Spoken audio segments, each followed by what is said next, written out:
আসসালামু আলাইকুম ওয়া রাহমাতুল্লাহি ওয়া বারাকাতুহু। আমি মোহাম্মদ মুসাব্বিরুল ইসলাম রনক।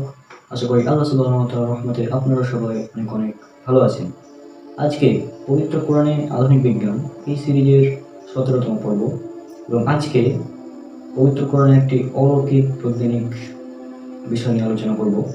সেটি হচ্ছে কেরামো প্যারালাইসিস। আপনারা হয়তো এই টার্মটি সম্পর্কে অনেকেই জানেন, আবার অনেকেই জানেন না। এটি একটি মেডিকেল টার্ম এবং এই কেরামো প্যারালাইসিস হচ্ছে বজ্রাঘাতের ফলে একজন মানুষের সাময়িক সময়ের জন্য তার হাত, পা, লিম্বস তারপর এগুলো অবশ হয়ে যায়। অর্থাৎ তার সেন্স থাকে কিন্তু এই সাময়িক সময়ের জন্য হাত, পা এগুলো অবশ হয়ে যায়। বজ্রাঘাত হচ্ছে, এটা সম্পর্কে আপনারা জানেন যে খারাপ হচ্ছে সেটা। তো এই একটি তথ্য যে বজ্রাঘাতের ফলে মানুষের হাত, পা সাময়িক সময়ের জন্য অবশ হয়ে যায়, সাময়িক সময়ের জন্য সে প্যারালাইজড হয়ে যায়, অর্থাৎ transient weakness in limbs due to lightning strike. আর এই তথ্যটি পবিত্র কোরআনে খুব সুন্দরভাবে আল্লাহ সুবহানাহু ওয়া তাআলা বলে দিয়েছেন। আল্লাহ সুবহানাহু ওয়া তাআলা পবিত্র কোরআনে বলেছেন, এটা উল্লেখ করা আছে সূরা জারিয়াত, সূরা নম্বর ৫১, আয়াত ৪৪ এবং ৪৫। এবার চলো সে আয়াতে কি বলা আছে আমরা দেখে আসি। সে আয়াতে আল্লাহ সুবহানাহু ওয়া তাআলা বলছেন, অতঃপর তারা তাদের রবের আদেশ সম্পর্কে ঔদ্ধত্য প্রকাশ করলো, ফলে বজ্রাঘাত তাদেরকে পাকড়াও করল এবং তারা তা দেখছিল। এবং এরপরের আয়াতে বলা হচ্ছে, অতঃপর তারা উঠে দাঁড়াতে পারল না এবং তা প্রতিরোধ করতে পারল না।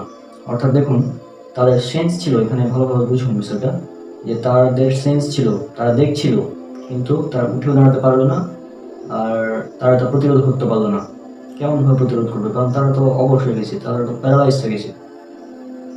সাময়িক সময়ের জন্য তারা তো প্যারালাইজ হয়ে গেছে, এই জন্য তারা উঠে দাঁড়াতে পারছিল না। তাহলে চিন্তা করুন, আজ থেকে ১৪৫০ বছর আগে পবিত্র কোরআন কতটা অ্যাডভান্স লেভেলের, আর কত সুন্দরভাবে আল্লাহ সুবহানাহু ওয়া তাআলা বিষয়টি আমাদের বুঝিয়ে দিয়েছেন। বর্তমান আধুনিক বিজ্ঞান মেডিকেল টার্মে যেটা আবিষ্কার করলো ওই কেরামো প্যারালাইসিস, সেই সম্পর্কে আজ থেকে ১৫০০ বছর আগেই খুব সুন্দরভাবে পবিত্র কোরআনে আল্লাহ সুবহানাহু ওয়া তাআলা বলে দিয়েছেন। সেজন্য বলি, এই কোরআন হচ্ছে মহান আল্লাহ সুবহানাহু ওয়া তাআলার বাণী এবং এই কোরআনেই রয়েছে হিদায়াত। এই কোরআনে আল্লাহ সুবহানাহু ওয়া তাআলা বলেছেন, এই সেই কিতাব যাতে কোনো সন্দেহ নেই। আল্লাহ সুবহানাহু ওয়া তাআলা সূরা ফুসসিলাত সূরা নম্বর ৪১ আয়াত নম্বর ৫৩ বলেছেন, আমি আমার নিদর্শনাবলী ব্যক্ত করব তাদের নিজেদের মধ্যে এবং আসমানের দিগন্তে, যাতে তারা বুঝতে পারে এই কোরআন সত্য। তাহলে পবিত্র কোরআন আল্লাহ সুবহানাহু ওয়া তাআলার বাণী, এটাতে আশা করি কারো আপত্তি হবে না। যারা অমুসলিম রয়েছেন তারা আজকের এই ভিডিওটি নিয়ে একবার চিন্তা করবেন এবং পবিত্র কোরআনে আধুনিক বিজ্ঞান সিরিজের আরও যতগুলো ভিডিও রয়েছে সেগুলো সবগুলো দেখবেন এবং চিন্তা করবেন যে এগুলো কে বলতে পারে। এই চমৎকার বৈজ্ঞানিক তথ্যগুলো আজ থেকে ১৪০০ বছর আগে, যে সময় বিজ্ঞানের ছিটে ফোটাও ছিল না, কে বলতে পারে? তিনি আমাদের আল্লাহ সুবহানাহু ওয়া তাআলা।